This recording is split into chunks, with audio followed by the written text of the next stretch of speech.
Hello, good morning সবাইকে। কেমন আছো তোমরা সবাই? নিশ্চয়ই সবাই ভালো আছো, আমিও ভালোই আছি। আজকে হচ্ছে বৃহস্পতিবার, সকাল এখন বাজে প্রায় 6:35-40 বাজে।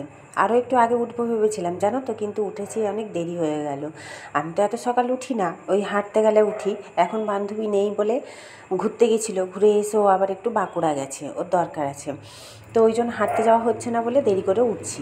ওই আমি তো উঠি 7:15-20 কিংবা 7:30 এরকম, কিন্তু এখন উঠছি ওই মিস্ত্রিদের তাড়নায় উঠছি হচ্ছে তোমার একটু সকাল সকাল, কারণ সকালে কাজগুলো সেরে নিলে মিস্ত্রিরা এসে কাজ করলে ধুলোবালিটা অতটা হয় না। এই সামনেটায় রান্না করিস তো, মিস্ত্রিরা যাওয়া আসা করে, ওই জন্য আজকে কাঁচা ধোয়া সেরকম কিছু নেই। এই কয়েকটা নাইটি আর হচ্ছে মেয়ের তো কাচি না, এখন ছেড়ে দাও, মেয়ে নিজে কাচে। আর বরের হচ্ছে গেঞ্জি প্যান্ট, এগুলো কেচে নেবো, ভিজিয়ে নিচ্ছি ওই জন্য, দিয়ে এখন বাসি কাজ শুরু করব। সকালে একদম চোখ খুলেই তোমাদের সাথে ভিডিও করা শুরু করেছি। তো তোমাদেরকে নিয়েই এখন থেকে আমি আমার একটা নতুন ব্লগ শুরু করলাম। আমার একটা নতুন ব্লগে তোমাদের সবাইকে স্বাগত জানাচ্ছি। সারাদিন সাথে থাকো, আশা করছি তোমাদের ভালো লাগবে। রোদ কিন্তু সেরকম ওঠেনি, তোমরা দেখে বুঝতে পারছো কি না জানি না, মেঘ করে আছে। যদিও বা আমার অতটা দরকার নেই আজকে, কারণ জামা কাপড় সেরকম কাচার নেই। রান্না বসিয়ে দিয়েছি অনেকক্ষণ, এটা দেখছো অনেক পরে, প্রায় 8টা বাজে। প্রতিদেব এই উঠলো, চা বসাবো, সে বাথরুমে ঢুকেছে, বেরোক তারপরে চা করব। আমি তরকারি বসিয়ে দিয়েছি, একদিকে ভাত বসিয়ে দিয়েছি, পাস্তা খেয়ে যাবে বললো, খেয়ে করে দেবো, দাঁড়াও একটু আগে চাটা বসিয়ে দিই। এখন কুঁদরি আলু তরকারিটা বসিয়ে দিয়েছি, কালকে রাত্রে থেকে কেটে রেখেছিলাম। যারা আমার নিয়মিত ব্লগ দেখো তারা জানতে পারবে, কারণ আমি কালকের আগের দিনই সবজিটা কেটে রেখে দিই এখন রাত্রেবেলা ফ্রিজের মধ্যে। আর এই যে মশলা সর্ষে পোস্ত বাটা ছিল ফ্রিজের মধ্যে, ওটাই বের করে নিয়েছি। আর হচ্ছে চিচিঙ্গা ভাজাটা তো আগের থেকেই কাটা ছিল, ওটাও ভেজে নেব। আর যতগুলো মাছ আছে 6 পিস 7 পিস সবগুলোই করে নেব ভাবছি, কারণ কালকে তো শুক্রবার, কাল লাগবে না, যদি থাকে তাহলে সেই শনিবার ওরা বাবা মেয়ে খাবে, আর না হলে সেই রবিবার দেখা যাবে। এখন তো যাই হোক, এই যে চা বসিয়ে দিয়েছি, ভাতটাও হয়ে গেছে, ভাতটাও পুড় দেবো। আমি আর আমার বর একটু চা খেয়ে নেবো, দিয়ে আমি যাব স্নান করতে। এই দেখো আমার রান্না বাড়া হয়ে গেছে, কিন্তু কি জানো তো, প্রতিদেব গেল স্নানে, দেরি হয়ে গেছে যেহেতু। এই দেখো আমার ঘড়িতে 9:45 মানে কটা বাজে জানো তো, ওই 8:35 মতন, তাও নয়। তো বর গেছে স্নান করতে, মেয়ে এখনও শুয়ে আছে, ছোট লাইটটা জ্বলছে বলে ওই জন্য অন্ধকার অন্ধকার লাগছে। তো এখন হচ্ছে তোমার সে স্নান করে আসুক, তাকে খেতে দিয়ে তারপরে যাব আমি স্নানে। আমার ঘর দুয়ার মোছা গেছে, রান্না বাড়াও হয়ে গেছে। মিস্ত্রিরা এসে যাবে জানো তো 9টার মধ্যে, ওই জন্যই। এটা দেখছো আরও পরে, প্রায় 10:30 বাজে মতন। এই যে কাগজওয়ালা এসছে, কয়েকদিন আগে সেই বই খাতাগুলো যেগুলো মেয়ের লাগবে না ওগুলো বের করেছিলাম, তো সবাইকে বলে রেখেছিলাম, মিস্ত্রিদেরকেও বলে রেখেছিলাম যে যদি বইওয়ালা যায় ডেকে দিও, কাগজওয়ালা। তো ওই যে কাগজওয়ালাকে ডেকে দিয়েছে, এখন কাগজ দিচ্ছি, আমি দিচ্ছি, দিদিকেও ডাকলাম, দিদিও দিচ্ছে। দুজনে মিলে যা ছিল ঘরে ভাঙা ভুঙি বাজে মানে নোংরা যত কিছু, সমস্ত বাতিল করা জিনিসগুলো বিক্রি করে দিচ্ছি। তো দিদি দিল কতগুলো লোহা লক্কর, তারপর পুরনো ওয়াশিং মেশিনটা, অনেক কিছুই দিল। এই যে লোকটা বয়ে বয়ে নিয়ে যাচ্ছে আর রেখে যাচ্ছে, আবার এসে এসে নিয়ে যাচ্ছে। এই দেখো এই সামনেটা হচ্ছে ধুরমুস করা হবে, এখন এখানটায় এইগুলো ফেলা হচ্ছে, দিয়ে ধুরমুস করা হবে, এখানটা ঢালাই হবে। এই যে দিদি দাঁড়িয়ে আছে, আমি ওই যে ঘরে গিয়েছিলাম কি আনতে। তো এই যে বইওয়ালাটা এগুলো সব ওজন করে নিয়ে চলে যাক, তারপরে তখন খাবো। আমার কিন্তু স্নান পুজো করা হয়ে গেছে।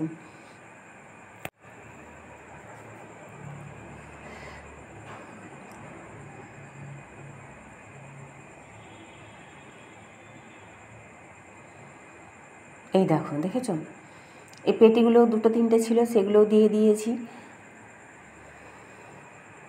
ওই যে লোহাগুলো দেখছো ওগুলো দিদি দিল, ছাতে ছিল। 10:30 বাজেনি, রান্না স্নান পুজো সমস্ত হয়ে গেছে, আরও আগে হয়ে যেত, দেরি হলো। আমার পতিদেব আর আমার ভাসুর দুজনে বাথরুমে ঢুকলো পরপর, ওই জন্য আমার দেরি হলো, নাহলে আরও আধ ঘন্টা আগে আমার পুজো আর্চা সব হয়ে যেত। তো যাই হোক এখনও হচ্ছে, তারপরে কাগজওয়ালা এলো, পুজো সেরে উঠেছি আর কাগজওয়ালা এলো। যাই হোক দিদিও দিল অনেকগুলো লোহা, তারপর ওয়াশিং মেশিনটা যে বাইরে পুরোনোটা পড়েছিল সেইটা, হ্যাঁ অনেক কিছু দেওয়া হলো, দিলাম দু যায় মিলে, দিয়ে কিছু পয়সা হলো। এখনও ভাগাভাগি হয়নি, পয়সা সব আমার কাছেই আছে, দিদি দিয়ে চলে গেল, বললো খুচরো হলে আমাকে দিও।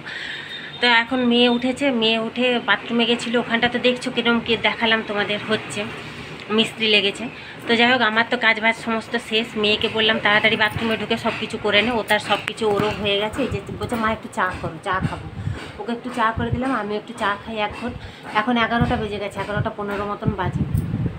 আর কিছু খাবো না, একটু মুড়ি নিয়েছি, এটা দেখেছো, একটু মুড়ি খাবো চা দিয়ে। আর এখন কিছু খাবো না। মেয়েটা কি খাবে দেখি, তারপরে হচ্ছে তোমার তাও তো 11টা বেজে গেছে, হালকা ফুলকাই কিছু দেবো, কারণ দুপুরে ভাত খাবে আবার কি করে, নাহলে এত দেরি হয়ে গেল, ও উঠলোই তো আমার পুজো করার পর। তো মুড়িটা খেয়ে নিই, সকাল সকাল সব কাজকর্ম হয়ে গেছে, কিন্তু আজকে কোথাও বেরোবো না, বর বললে বেরোতে হবে না এখন আর তোমাকে, এসডি অফিস যাওয়ার ছিল জানো তো, রেশন কার্ডের জন্য দরকার ছিল। বর বললো না তোমাকে যেতে হবে না, যেতে হবে না যখন বলেছে ভালো হয়েছে বাবা, আমি আমার ঘরে থাকি, আমার তো ঘরে থাকলেই ভালো, আমার না বেরোতে পারলেই ভালো। তো মিস্ত্রিরা লেগেছে, এখন ওদের পেছনে একটু দেখতে হবে, কারণ রান্নাঘরের পাইপটা কীরকম কী করে সব কিছু দেখে তারপরে হচ্ছে তোমার শান্তি।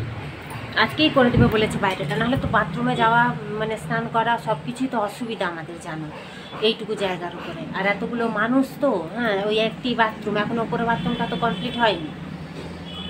তো খেয়ে নি মুড়িটা চা দিয়ে, চাটা ঠান্ডা হয়ে যাচ্ছে, তারপরে সব করবো। এই দেখো, এটা হচ্ছে কটা বাজে জানো তো, এখন দুপুরে খাওয়া দাওয়া হয়ে প্রতিদেব এসেছিলো সে ডিউটি থেকে, সে এসে খেয়ে দিয়ে বেরিয়ে গেছে, এই দিকটা আগে করে দিয়েছিল, আর এই দিকটা এখন হচ্ছে, এখন বাজে ওই 4টা বাজতে যায়। শুয়েছিলাম, উঠে এলাম, মিস্ত্রিরা কী করছে একটু দেখি, ওদের মিস্ত্রিরা কাজ করলে সবসময় তো দেখতে হয়, না হলে তো হয় না জানো, নিচে যেহেতু কাজ করছে সেহেতু আমি দেখছি, কারণ উপরে কাজ করলে দিদি খেয়াল করে, অবশ্য উপরে আমি যাই না, যদিও বা যাওয়া হয়ও না। আর এই দেখো, কালকে নাকি পাইপ লাইনের মিস্ত্রি আসবে, পাইপগুলো আবার ওঠানো হবে একটু উঁচু করে, কারণ অনেকটা নিচু হয়ে গেল তো, দেখেছিল তো আগে কতটা নিচু ছিল, এখন কতটা উঁচু হয়ে গেছে, দেখেছো, উঁচুটা করা হয়েছে, কারণ ওই যে বললাম না জল ঢুকে যায়, একটু বৃষ্টি হলে আমার ঘরে হয় এই পাশ দিয়ে না হয় ও পাশ দিয়ে জল ঢুকে যায় জানো তো। যেদিন থেকে বিয়ে হয়ে এসেছি সেদিন থেকে একটু জোর বৃষ্টি হলে ভীষণ ভয় লাগে, কি করব বলো, কর্মফল। তো যাই হোক, অনেক বকবক করে ফেললাম, অনেক বকবক করেও ফেলছি। এই যে বেসিনের পাইপটা তুলে রাখা হয়েছে, এখন এই দিকটা করছে মিস্ত্রিরা, ওই দিকটা যাওয়া আসার জন্য বাথরুমটা যেহেতু ইউজ করবো ওই জন্য এই পাশটা আমি করে দিয়েছিল, দিয়ে এখন এই পাশটা করছে। 6টা 5, সন্ধ্যে 6টা 5, এখন ঘর মুছবো, যে বাড়িতে একটু রয় শ্যাম্পু নিয়েছি, আর এই দেখো নাটা নিয়ে নিয়েছি, ঘর মুছবো, ঘর থেকে একবারে সে মাথা মুছবো, রান্নাঘরে পাইপটাকে ঠিক করে লাগিয়েছি, কিন্তু এখন তো অতটা জল ফেলা যাবে না, রান্নাঘরে জল এখন ফেলবো না, সে রাত্রি 8টা 9টার সময় ফেলবো, আর একটু শুকিয়ে যায়। তো ওরা বলেছে অবশ্য এখন ফেললে কিছু হবে না, কারণ এক ধারটা করে দিয়েছিলো, যেই ধারে করেছিল সেই ধারে জল ফেলবো, তাও রান্নাঘরে তো এখন অত জল ফেলবো না, অত দরকারও নেই, এখন ঘর ধোয়ার নিচে সন্ধে দেবো রাস্তার দিয়ে, তারপরে পরের কথা পরে আছে, তোমরা দেখতে থাকো। একটুক্ষণ ফ্যানটা বন্ধ করে সন্ধে দিচ্ছিলাম, 10 থেকে 15 মিনিট মতো, 15-20 মিনিট। বৃহস্পতিবারটা আজকে সন্ধে দিতেও আমার দেরি, ঠাকুরের বই টই পড়ি, লক্ষ্মীর পাঁচালি পড়ি, গুরুদেবের প্রার্থনা করি, অনেক দেরি হয়। ফ্যান চলছে, ফ্যানটা বন্ধ কর না বাবা, শোনা যায় না। এরকম ছোটো ফ্যানটা চালিয়ে বসে আছি, উপরে সিলিং ফ্যান চলছে। সন্ধ্যা দিয়ে উঠে বলবে ঘেমে পুরো মাথাটা তো পুরো ভিজে গেছে একদম, তার আগে ওই যে ঘর মুছলাম, পুরো মাথাটা ঘেমে গেছে, পুরোনো ছেঁড়া নাইটিটা পরে নিয়েছি, মানে একদম পাতলা হয়ে গেছে নাইটিটা, পরে এই যে বসে আছি ছোটো ফ্যানটা চালিয়ে, এত গরম লাগছে, গা হাত পেছনে চিটচিট করছে, গাটা মুছলাম ভিজা গামছা, স্নান করিনি তো, এখন না প্রচণ্ড ঠান্ডা লেগে যায়, এই মোছামুছি করে বলেই মুখের ভেতরটা কী ব্যথা, ঠান্ডায় হালকা গরম জলে আজকে আবার গার্গেল করবো, নাহলে ঠান্ডায় কাল সকালে আর কথা বলতে পারবো না। কাল আবার শুক্রবার, কালকেও সকাল সকাল স্নান পুজোটা করে দিতে হবে, কালকেও 6টা 6:30টার দিকে উঠে যাবো, কালকে কাল আবার অনেকগুলো কাচার আছে, কোথায় যে কাচবো কোথায় মেলানো না, কাজ করছে কোথায় জানি না, দেখা যাক, ভাবছি কালকে কাচবো না পরশু কাচবো। তো যাই হোক, এখন যে কী খাবে মেয়েটাকে, জানে মেয়েটা বলছে মা কী খাবো, দেখি ওর বাবা যদি 7টা বেজে গেছে, বাবা যদি আসে তা আসুক। এই দেখো আমার বাড়িতে 7টা 15 হয়ে গেছে, মানে 7টা 5 হয়ে গেছে, বাবা এখনও আসেনি, আসুক, কী খাবে দেখি, নাহলে আলু ভেজে দেবো, মুড়ি খায় খাবে। এখন বলছে আমাকে আলুর পরোটা করে দেয়, এই গরমে আমার আর ভালো লাগছে না, এগুলো চুলকে ছুড়ে যাচ্ছে, মুখগুলো জ্বালা করছে, একটু বসি তারপরে দেখা যাবে। 7:30 বাজতে যায়, বৃষ্টি শুরু হয়ে গেছে জানো তো, বর্মশাই এসে গেছে, তাকে জিজ্ঞাসা করলাম হ্যাঁ গো কী খাবে, তো মেয়েকেও বললাম কী খাবি, সে তো বললো আলু পরোটা খাবে, কিন্তু আলু পরোটা এখন আমি করতে পারবো না, কারণ ভালো লাগছে না গো, গরমে না শরীরটা কেমন করছে, তারপর একটু বৃষ্টি হচ্ছে কিন্তু ঠান্ডা এক ফোঁটাও নেই জানো তো, গরম তো গরম, সে একই গরম আছে। তো মেয়েকে বললাম ওই জন্য একটু চাউমিন করে দিচ্ছি, আজকে রাত্রের মতন খেয়ে নে বাবা, কালকে তো হবে না, শনিবার করে দেবো তখন আলুর পরোটা, ওই জন্য চাউমিন করছি। আর আমার বরের তো জোর দিয়েছে, দেখেছো আওয়াজ পাচ্ছ, ওই দেখো জোর বৃষ্টি হয়ে যা গরম বলছি না, ঘেমে স্নান করে যাচ্ছি। মেয়েকে বললাম বাবা আলুর পরোটা থেকে কাল তো হবে না, কাল শুক্রবার শনিবার বানিয়ে দেবো, এখন চাউ করে দিচ্ছি খা। তুই ও তো চাউ খেতে, আলু পরোটাও খেতে চায় না, হ্যাঁ তবু জোর করে খায়।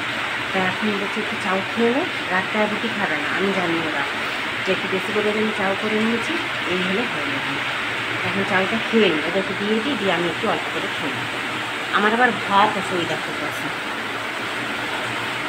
ভাত আছে, মাছের ঝোল আছে, একটু তরকারি আছে, দেখা যাক কী হবে জানি না।